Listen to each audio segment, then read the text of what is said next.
Hello friends, super magic રસોઈમાં મિત્રો હું આપનું સ્વાગત કરું છું। આજે હું બટેટાની વેફર લઈને આવી છું।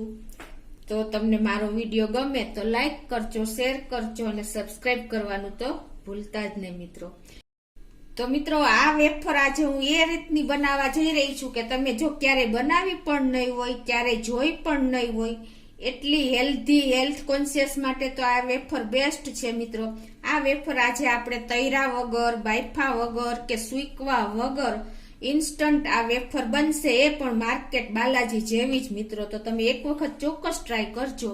તો આપણે વેફર બનાવવાનું ચાલુ કરીએ।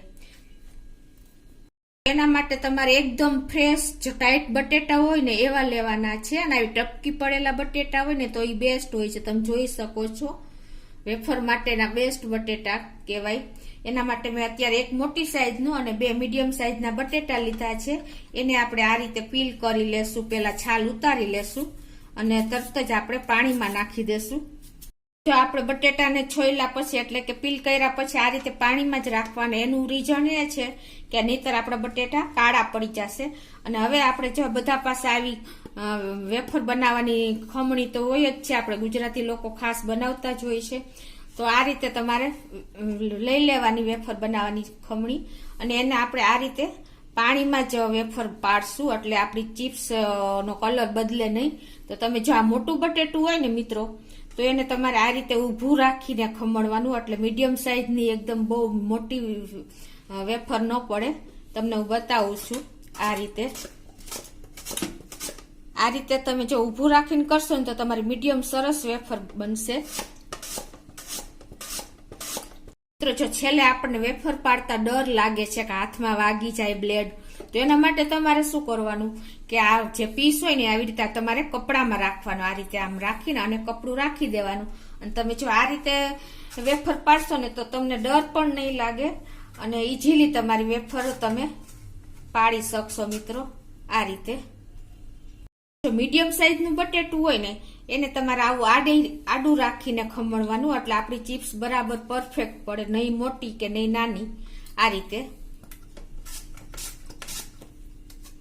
તો મિત્રો જો આપણી વેફર પાણીમાં મેં રાખી દીધી છે, અને આ આપણે હવે એને 2 થી 3 પાણી આપણે એને ધોઈ નાખશું, એટલે જે બટેટાનો સ્ટાર્ચ હોય ને એ નીકળી જાય। એટલે ઓછામાં ઓછું તમારે 4 થી 5 પાણીએ ધોવાની। અને બીજું કે મિત્રો જો આપણે વેફરો એક સરખી જ બધી પાડી છે, તમે જોઈ શકો છો એકદમ આવી રીતે પતલી પડે ને, તમે અંદર તમે જો મારી આંગળી દેખાય છે, તમે જોઈ શકો છો આટલી એકદમ એક સરખી જ પડવી જોઈએ, પતલી આવી આ હશે ને તો તમારે બેક કરવામાં વાંધો નહીં આવે, સરસ બાર જેવી જ બનશે। જો 2 આંગળી રાખું તો 2 આંગળી દેખાય છે, તમને જોઈ શકો છો કેમેરામાં। તો આ રીતે તમારે આ વેફર પાડવાની છે। તો હવે એને હું 4 થી 5 પાણીએ ધોઈ લઉં છું। તો જો મેં 4 થી 5 પાણીએ ધોઈ લીધી છે, અને આવી રીતે એકદમ ક્લીન પાણી દેખાય ને ત્યાં સુધી આપણે એને સ્ટાર્ચ કાઢી નાખવાનો છે। અને પછી હવે આપણે આમાં અડધી ચમચીથી વધારે આપણે મીઠું નાખશું, એટલે આપણી વેફર એકદમ સોલ્ટી થાય સરસ આ રીતે। અને એને આપણે સહેજ આવી રીતે હલાવી લેશું, એટલે બધી આપણી આ બટેટાની જે ચિપ્સ પાડી છે ને એમાં મીઠું ચડી જાય સરસ। અને આને આપણે 10 મિનિટ રેસ્ટ આપશું, એટલે આપણે જોઈએ એવી વેફર સરસ તૈયાર થઈ જાય મીઠાવાળી। તો મિત્રો જો આપણે વેફરમાં મીઠું નાખીને ઢાંકી હતી અને 10 મિનિટ થઈ ગઈ છે પાણીમાં। હવે એને આપણે આ રીતે એક વાસણમાં નિતારી લેશું, પાણી કાઢી નાખશું અને એને એક વાસણમાં આપણે આ રીતે હોલવાળું વાસણ હોય કે આવી રીતે નિતારીને તમારે લઈ લેવાની છે।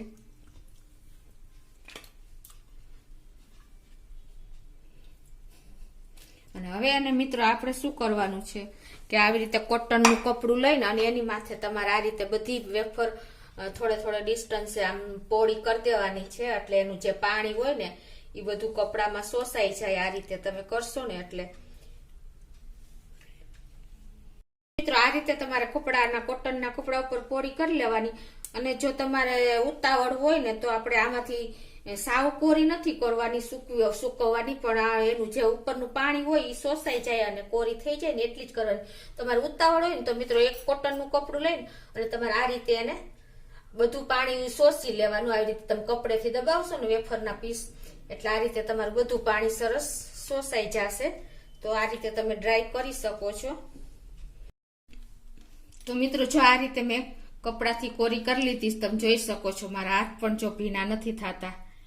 આ રીતે આ ટાઈપની તમારે કોરી કરવાની છે, સાવ સૂકવવાની નથી. તમે મેઇન આ ઇમ્પોર્ટન્ટ છે મિત્રો.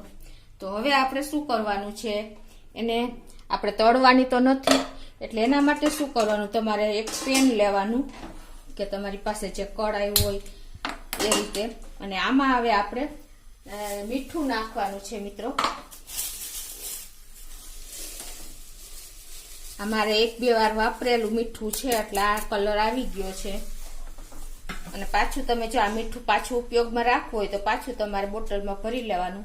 અને હવે આ વાસણ જે હોય ને એના ઉપર આપણે આવી રીતે આપણે કાણાવાળી જે ચાયણી હોય એ લેવાની છે. તમારી પાસે આવી નાની કે જે અનુકૂળ થાય તમારા પેનમાં એ રીતે તમારે સેટ કરી લેવાની છે. અને આવી રીતે તમારે ચાયણી આમાં રાખવાની છે મિત્રો.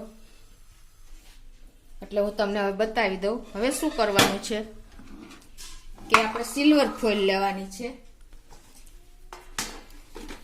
અને આ રીતે, અને સિલ્વર ફોઇલ તમારે આ ચાયણી આપણે લીધી છે ને એમાં અંદર કવર થઈ જાય ને એવડી સાઈઝની કટ કરવાની છે આ રીતે.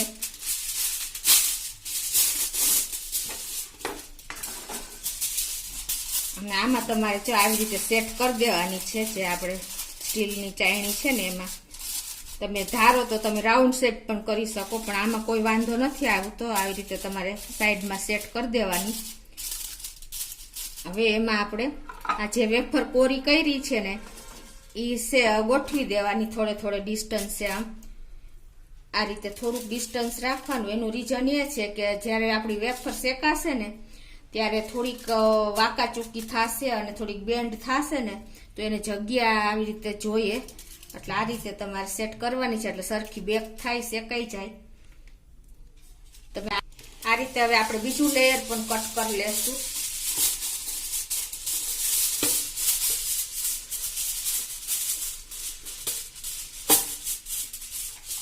તો હવે આની માથે આપણે આ બીજી સિલ્વર ફોઇલ રાખીને બીજું લેયર કરશું. તો એને આ રીતે આપણે સેટ કરશું. બહુ આપણે એને પ્રેસ નથી કરવાની, સેજ આ રીતે રાખવાની છે. એટલે એનું કારણ શું છે મિત્રો કે આપણી જે નીચેની વેફર શેકાશે ને તો વાંકાચૂકી થશે અને બેન્ડ વળશે તો એને થોડીક જગ્યા જોશે. નહીતર આપણે આ સિલ્વર ફોઇલ પણ તોડી નાખે જો આમ સેજ બેન્ડ થઈને ઊંચી આવે તો. એટલે આ રીતે તમારે થોડીક પોલી રાખવાની સિલ્વર ફોઇલ. હવે એની માથે પાછી આપણે આ વેફર સેટ કરી દેશું મિત્રો. જો આ મેં બીજું લેયર સેટ કરી દીધું. હવે એની માથે આપણે ત્રીજું લેયર સેટ કરશું. તમે ધારો તો 4 થી 5 લેયર સેટ કરી શકો છો, પણ એમાં શું થશે કે તમારે વધારે ચેક કરવી હોય તો તમારે જાજા લેયર નહીં કરવાના. 2 થી 3 હશે તો તમને ઈઝી પડશે. આ રીતે થોડુંક પોલું રાખવાનું એટલે બધું કમ્ફર્ટેબલ આપણને રહીએ વેફર શેકાય ત્યારે. આ રીતે સેટ કરી દેવાની. તો જો આ રીતે આપણે સેટ કરી દેવાની છે. અને હવે એને મેં તમને કીધું એમ જે આપણે વાસણો રેતી ભરેલું મૂક્યું છે અને ગેસ તમારે મીડિયમ સાઈઝ રાખવાનો છે, લો થી મીડિયમ. એટલે અને એની ઉપર તમારે આ ચાયણી આ રીતે સેટ કરી દેવાની છે મિત્રો. મેં તમને બતાવી હતી એ રીતે. અને હવે એની ઉપર આપણે ઢાંકણું ઢાંકી દેવાનું છે આ રીતે. હોલ વાળું વાસણ નહીં રાખવાનું મિત્રો. હોલ હોય તો તમારે આ રીતે જો પેક કરી દેવાનું. ડીશ ફૂલ પેક થાય ને તો જ આપણી વેફર બેક થશે, શેકાશે સરખી. અને હવે આને આપણે મીડિયમ ફ્લેમ ઉપર 25 થી 30 મિનિટ આપણે આને શેકાવા દેવાની છે. શેકવા માટે મૂકી છે વેફર, એને 35 મિનિટ થઈ છે. અને આપણે જોઈ લઈએ મિત્રો. તમે જોઈ શકો છો કે આપણી વેફર શેકાઈ જ ગઈ છે, ગરમ છે, અડાય એમ નથી. તો હવે એને આપણે થોડીક વાર ઠંડુ થવા દેશું મિત્રો. અને ગેસ બંધ કરી દેશું.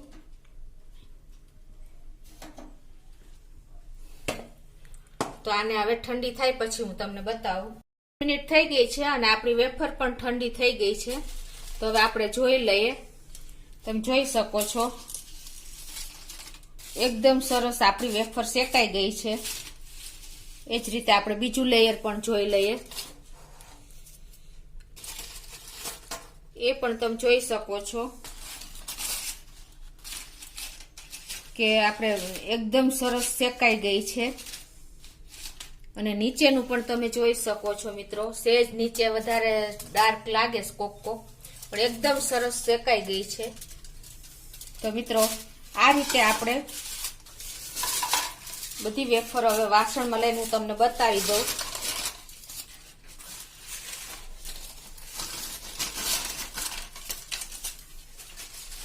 કે આમ જો કેટલી અવાજ આવે છે.